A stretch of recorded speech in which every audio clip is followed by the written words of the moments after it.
नमस्कार प्रिय विद्यार्थियों, आप सभी का स्वागत है मेरे YouTube चैनल ए स्टडी क्लासेज में। मैं अरविंद एपावत।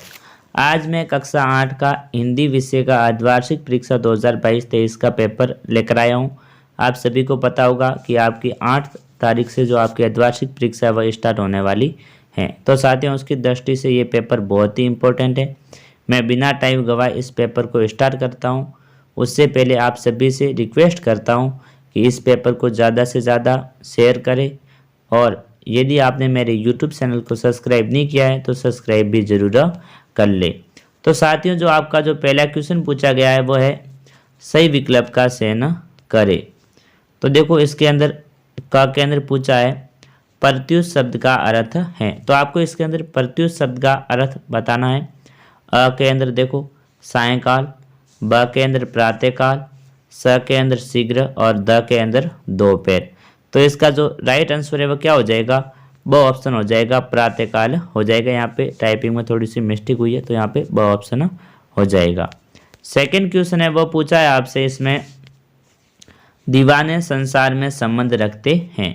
तो दीवाने है वह संसार में किस प्रकार का संबंध रखते हैं? अ के अंदर आत्मीयता का, ब के अंदर स्नेह, स के अंदर कटुकता का, द के अंदर समान भाव का।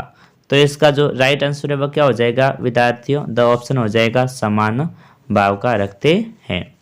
अगला देखो, तीसरा पूछा है ग, भगवान के डाकिए कहा जाता है। तो भगवान के डाकिए किससे कहा जाता है? अ के अंदर पक्षी, ब के अंदर बादल को, स के अंदर पक्षी और बादल, द के अंदर नदी।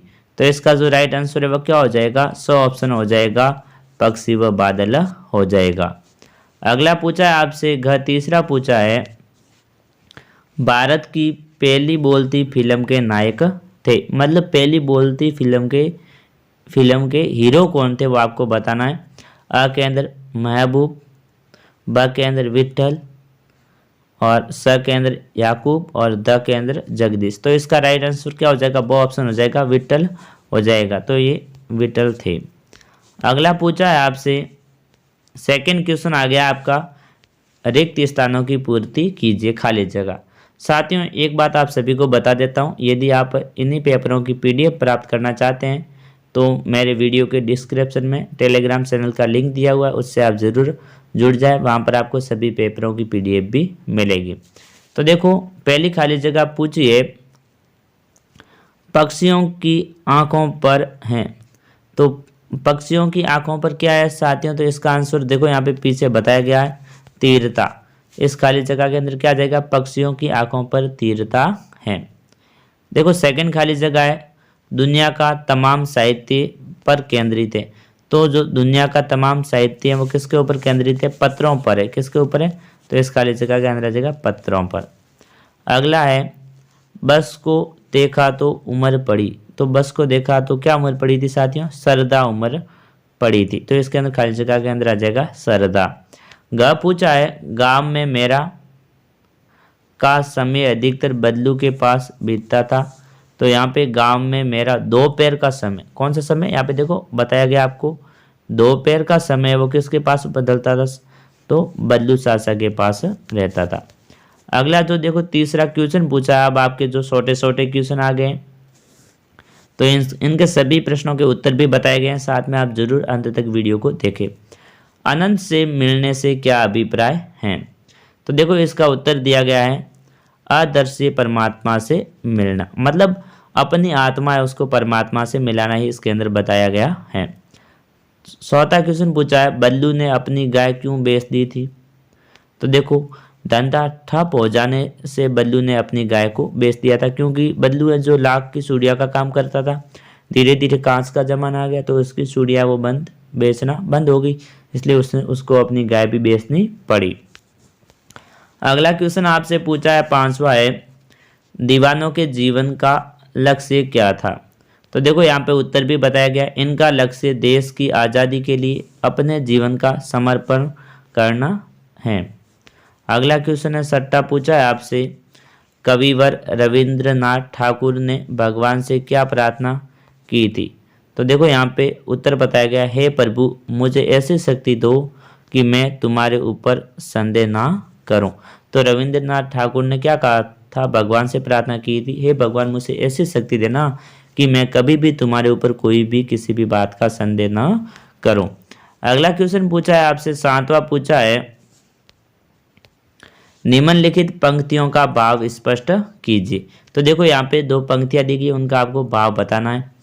अभी भी कहता है कोई किसी को, जल्दी आ जाओ कि अब। तो देखो इसका भाव क्या है, यहाँ पे लिखा हुआ है, इस संसार में अभी भी किसी के सुख दुख का तथा किसी को निरंतर बढ़ने रहने की प्रेरणा देने का ध्यान रखने वाले लोग मौजूद हैं। तो ये इस पंक्ति का भाव है। अगला क्वेश्चन पूछा है आपसे, 8वां है, भेड़ साल से क्या अभिप्राय है, भेड़ों ने क्या उद्यम मचाया था। तो देखो यहाँ पर भी इसका आंसर बताया गया, सभी क्वेश्चनों का आंसर भी आपको मिलता जाएगा। ये जो क्वेश्चन है ये आपके लघुत्तरात्मक प्रश्न है।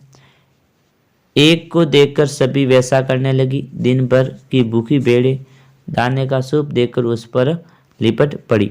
एक बात आपको पता होगी, भेड़ों की एक आदत होती है, यदि एक भेड़ कहीं पर भी जा रही है तो उसके पीछे सारी की सारी भेड़ें चलेगी। तो एक भैंस जो एक भेड़ थी वह क्या हुआ, जो सूप के दाने का सूप देकर उसके ऊपर खाने लगी, तो जो बाकी भी भैंस थी, वो भेड़ें थी, वो भी उसके ऊपर जाके लिपट पड़ी थी, सारी की सारी साथ में मिलकर दानों को खाने लगी थी।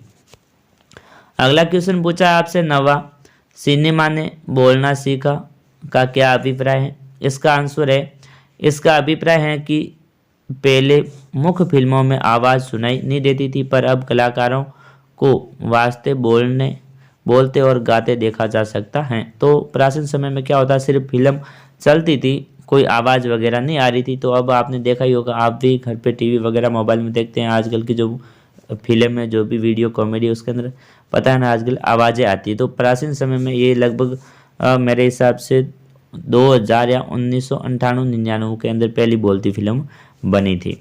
अब देखो अगला क्वेश्चन है वो आपसे पूछा है, 10वां, श्री कृष्ण के पास से लौटते समय सुदामा दुखी क्यों थे।